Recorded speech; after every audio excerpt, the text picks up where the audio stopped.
Hi,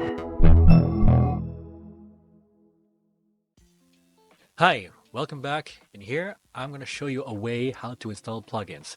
Now, plugins are a very good way of customizing your website here on WordPress, and I'm going to show you how. So, on the dashboard, on the left-hand side, scroll down to the plugins and click on Add New.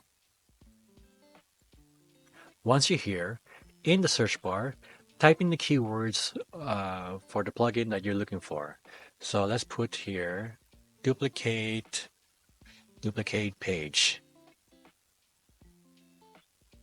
Now here you'll see a list of plugins, and once you found the one you want, click on Install Now.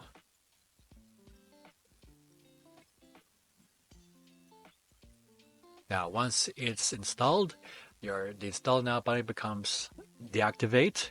You click on it, click on deactivate, and here you can find it on the list of plugins right here. And there you have it. You have now installed and activated a plugin on WordPress. Now you can customize to your heart's content here on WordPress.